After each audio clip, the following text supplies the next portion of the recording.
Good morning, Devils fans. I have some good news and some bad news. The good news is it's Devils game day. We got a game tonight, 8 o'clock start, which isn't the worst thing in the world considering it is a Western road trip. Well, not road trip, but Western game against the Winnipeg Jets.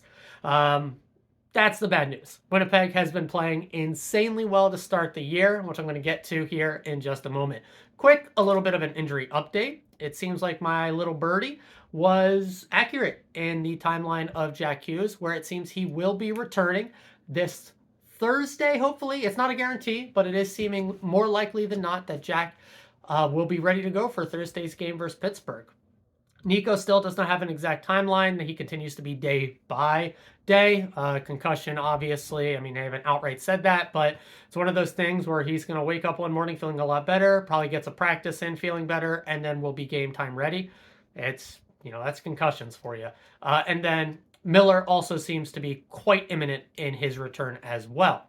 Other Devils news before jumping into breaking down Winnipeg's game. Alex Holtz is finally in the top six. We've been begging for it. We've been pleading for it. I've been talking about it for weeks on this episode, on this show. Devils fandom basically as a whole, the one thing we basically all seem to agree on is play Holtz higher up in the lineup. Yes, it's not going to be with one of our premier centers in Jack and Nico, obviously, but at least it's technically top six time.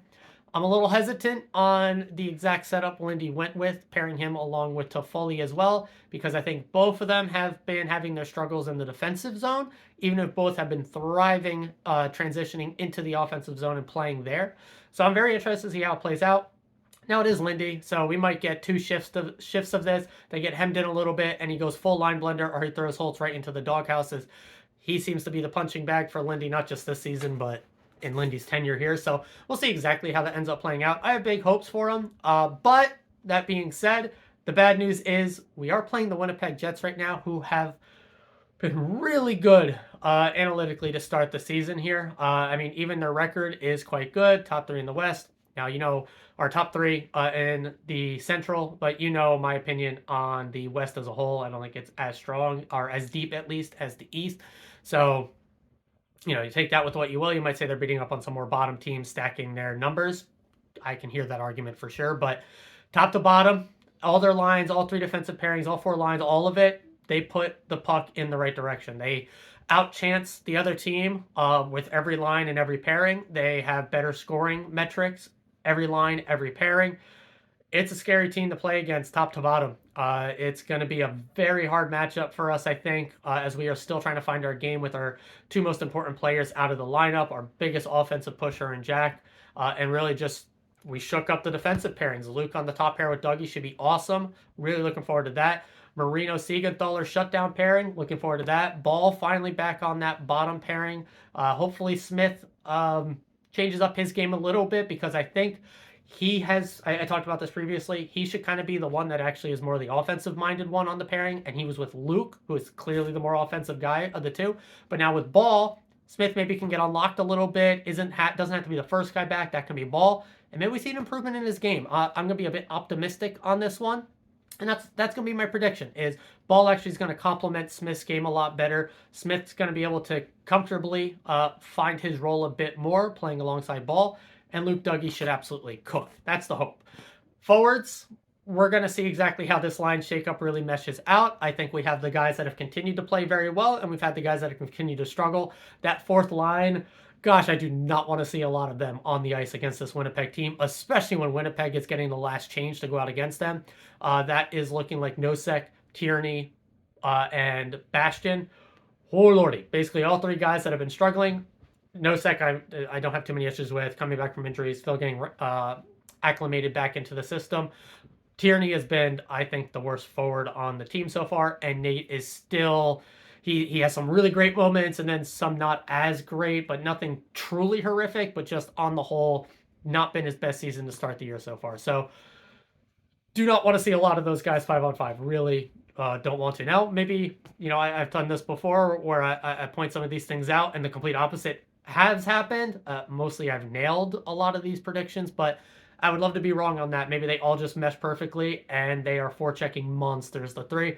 Probably not much scoring threat at all on that line, but at least have the puck hemmed in their zone, make their defensemen tired, and work for it, and then get off the ice and get some better forwards out there on the ice. So back to Winnipeg. Like I said, all 4 forward lines, all 3 defensive pairings, all of them has been amazing. So why are they not undefeated in the league? Well, surprisingly, goaltending's actually been a bit of their issue. Hellebuck is below goal saved expected, as well as their backup in Broussard. And so I don't know who we'll see tonight. We'll probably see Hellebuck. He hasn't been atrocious. He's actually ramped up a little bit. I think he started the year a lot worse than he has been playing more recently. So we'll see exactly how he ends up playing the game. And the other areas that we can take advantage is going to be special teams. They've actually, while 5-on-5, they are dominant. And I want to reiterate this. Winnipeg has been dominant 5v5. So prepare yourselves for that tonight. Special teams, however, they have been bottom 10 in the league in both categories. So hopefully we can get on the power play and take advantage of that a little bit.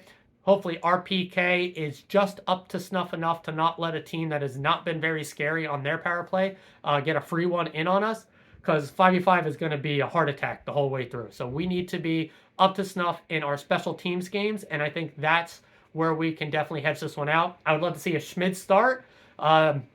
Still really need that first goalie steal of the season, and this might have to be the one, given how Winnipeg has played 5-on-5. So that really covers all of the areas. We got our full lineup shifts. We have a very scary skater group over there in Winnipeg to match up against. And really, it can come down to a battle of the goalies in this one where, yeah, you're probably giving the edge to Hellebuck if he is the starter, but he hasn't been a world beater to start the year. So if Schmid can come out and play how he has been in the last couple, could be a real slogger. But prepare your blood pressure for this one 5-on-5. It's has the potential of being scary to watch a bit. But we have the skill set, even without our 2 most important players, to push this game in our favor. They have not been completely no holds barred the best team on 5-on-5 in every game they played. So why not this one? Show what our team's made of. Timo continues to be really good point per game in his last 10. Need to continue that from him.